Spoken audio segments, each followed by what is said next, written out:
Hello, it's Week Scoring Report here. So, the NFL, we are very close to the regular season, or the preseason as well. But that does not stop it from ramping up. So, we're just going to cover this week.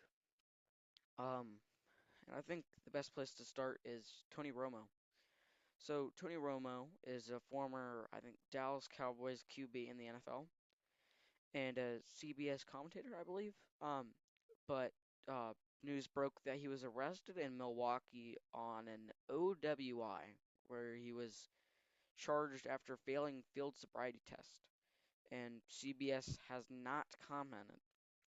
Um, so that's interesting, and I do believe with them getting rid of Ryan Clark a few days ago that they probably should get rid of him, because I don't think what Clark said was as egregious as what Romo did. I mean, people drive drunk all the time. It's definitely a disappointing thing.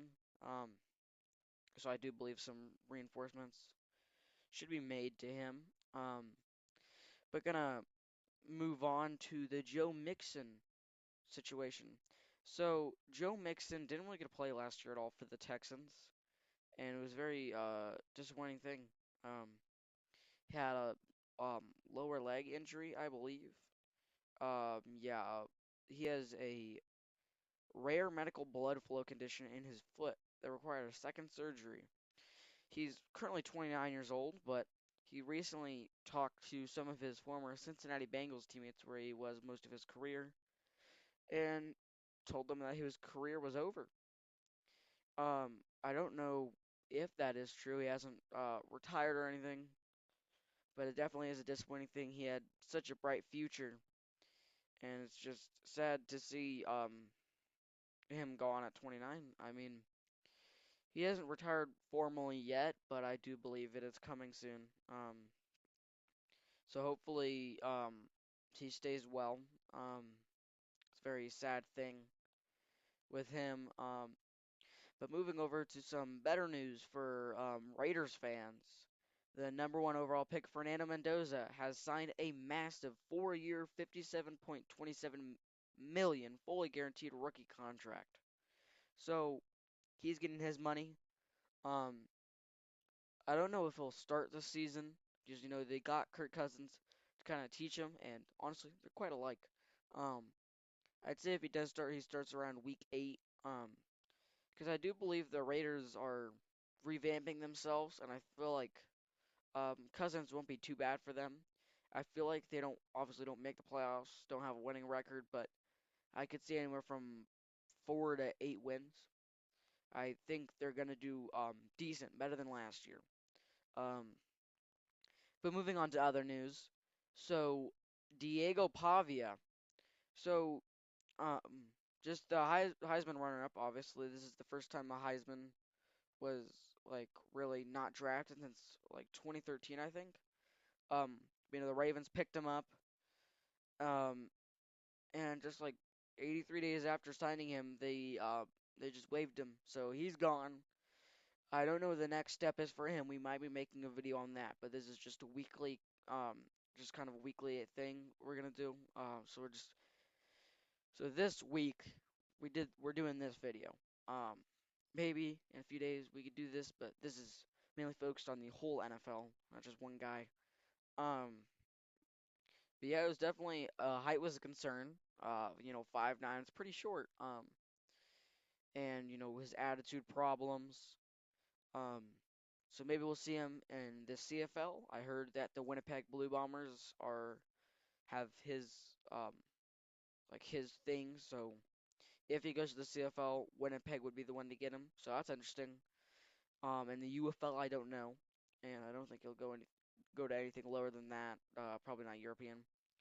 Um, and then moving on to the Carolina Panthers.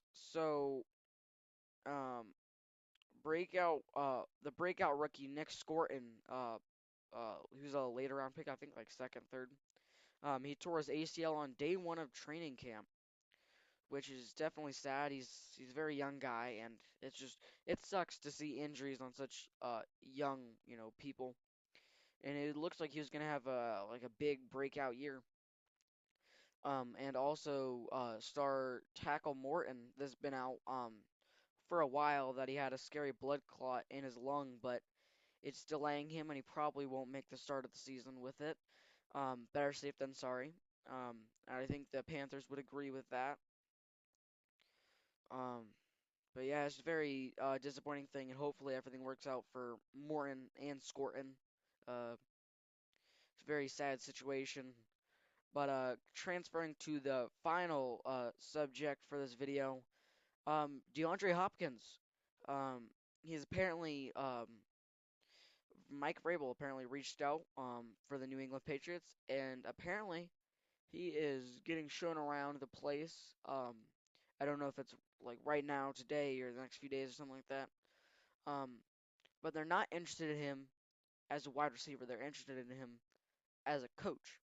I don't know what coach that would like, what position that would be, but I'm guessing wide receiver.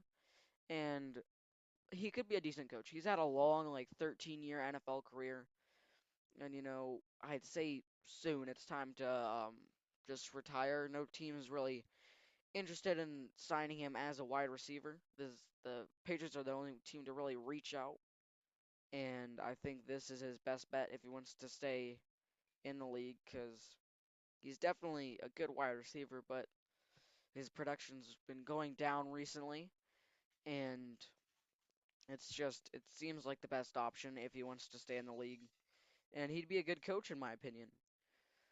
All right, but yeah, that'll do it for the video. Just to kind of get a weekly recap of the league and how we're looking at today. I don't know if this will become like another like a weekly thing where we just do this week in the NFL. Probably not. But I felt like this week definitely deserved a video just going over everything. So prayers out to Scorin and Thornton, and hopefully everything works out with every other guy.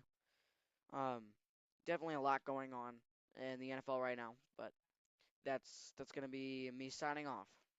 Good night.